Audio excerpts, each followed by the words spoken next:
Hey guys, how's it going? Well, I got some good news and I got some bad news.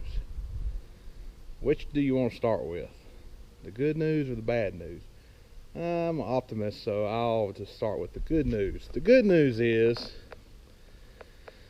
well, there's a couple of things that's good news.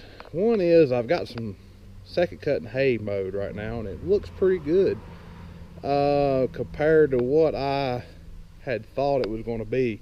It's short, but it's really thick, so I was kind of surprised at that. Another thing is I have bought probably 30 acres of hay off a guy that was standing in the field, and it's alfalfa. I have to pay him half of whatever I make on it, but I don't have fertilizer in it. I don't have, he owns it all. He did all that, fertilize, lime, put manure on it. So I didn't have to do all that. That's not an expense out of my pocket, but I do have to pay him half of whatever I make off of it for the hay. So, let's see, what else is good news? Oh, you see that? You see that truck sitting down there? Yeah, that's my new work truck. It's set up just like my old truck. Don't worry, my old truck is still here, the F-350. But my new one is down there. You can't see it real good from here, and that's good, because we'll get to that later. You can just kind of ponder on what that might be down there. I'm putting new teeth on the tedder right at this moment. Most of them are on, actually all of them are on except for two. I'm getting ready to go start tedding hay. I've got about 45 acres down, approximately. And I'm going to go start tedding that as soon as I finish putting these teeth on. There's 28 of them, 14, there's 7 on each star and 4 stars, so that's 28. Right? Yes. Okay. Alright, so now for the bad news. The bad news is the T5 is not here right now, and I've got all this hay to get up. So why is the T5 not here? Well, it had an engine failure. That's the bad news. It's not a major engine failure, but it's enough that it had to go back to the dealer and the engine had to be pulled out of the tractor. And what happened is when they assembled the engine, they over tightened the bushing on the balancer, from what I'm understanding from the dealer, and the bushing that the balancer runs on, the engine balancer is not actually part of the crankshaft. It is gear driven off of the crankshaft, and it has its own bushing or bearing, whatever you want to call it. And that bushing, the dealer said it was over tightened and it had crushed it some, and then that bushing eventually galled in the balancer or wherever it runs in the engine. I'm not sure which, but it caused the balancer to start coming loose and vibrating.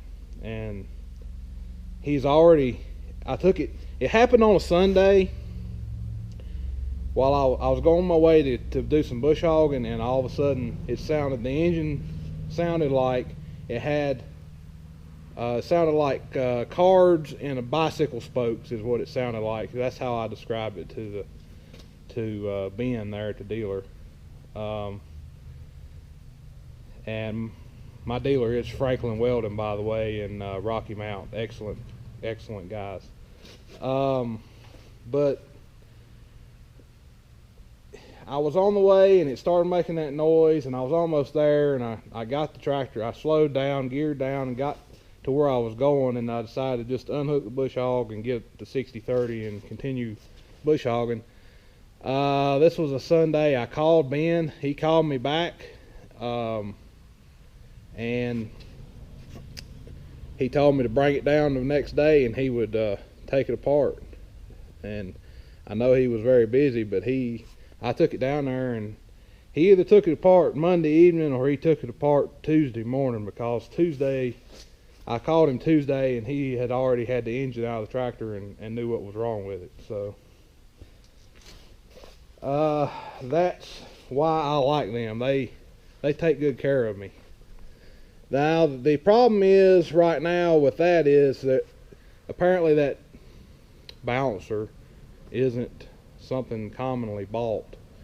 So they're having a little bit of trouble getting it from a warehouse. They're having to go to the engine manufacturer directly to get the part, which is taking a little longer than it would if they could just order the part from a warehouse. So the tractor's been down there. It happened not last Sunday, but the Sunday before last. So it's been down there. It's down there a week. This past Monday, today's Thursday, so it's been down there a week and a half. And hopefully they can get that balancer before too much longer. But anyway, let's go ahead and finish putting these teeth on. It's not too hard of a job.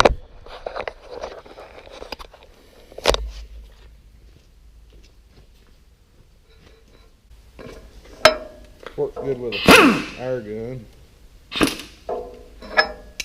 First thing you gotta do is take the nut off.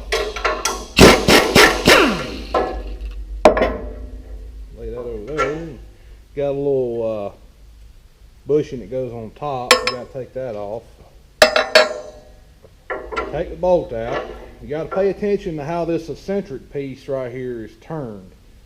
It's you can see it's eccentric, and it rotates the tooth if you turn it in different positions. Say if you want your tooth angled more forward or angled more back, I run it right in the center. Not sure what differences it makes as far as running forward and back. I've never tried anything different. You got to pop this plastic piece out, then you can get the tooth off. Then the next thing you got to do is this spring.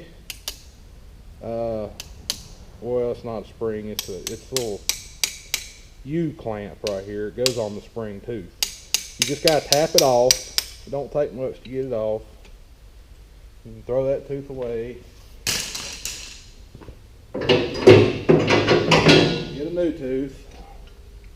Take your spring, not the spring, take your clamp. I want to call it a spring clamp for some reason. Anyway, you got to get it started on there. Kind of like that. They don't fit in there exactly. You kind of got to, well, crap. You got to start it a little bit and then drive it in there. It's not hard to do. You just got to do it. You've got to have enough hands to do it. That's the deal. Alright, then you got to make sure the direction of this goes on there. Look at your other teeth. It don't go like this. It goes like this. You put that back on. Don't forget this plastic piece. It works a little better if you look and get that hole lined up in there to begin with. Then make sure you turn this the same direction that it was when you took it off. And the number one slot is facing me. So there, we'll put it back with number one slot. Don't forget this little bushing on top. Then you get the nut, start the nut back on. Make sure you change the direction on your air gun or you'll just defeat your purpose. Tighten it down. There you go. That's how you change the teeth on this Krone tedder. Pretty simple. Only got one more to do. But anyway, hope y'all guys enjoyed this video. I'm getting ready to head to the field with this thing. I'm still going to be missing one tooth right here on this arm, on this star right here, because I had laid if you watch my other video, I had taken one of them off because it was broken, and I had laid it, and there was a broken bolt, which I now have the bolt. But I laid the tooth right here on this table, and I laid the old bolt that had the old lock nut on the bolt. The bolt was broken, but I was going to use the lock nut. I had gotten a new bolt, but I didn't get a new lock nut because I was going to use the old one. Well, what happened was, is my dad was cleaning up, and he got the spring tooth, and the spring tooth had the clip on it, that U-clip, and he throwed it in the scrap metal bin. Well, that's fine and dandy, because normally you can just go back there and go back to the scrap metal bin and get it out if you accidentally put something in there. But for the first time in probably 2 years, yesterday they hauled the scrap metal off while it was raining. And I didn't realize this piece was missing until later that evening, and they had hauled the scrap metal off that morning. And it's gone. So I had to order a new clip. I don't have a clip. I had to order one today. I had it next day aired, which cost way more than the parts itself. I went ahead and got a couple extra bolts and a couple extra clips while I was at it, in case that ever happened again. And I got some lock nuts. But anyway, yeah, we'll see y'all later. Probably baling some hay.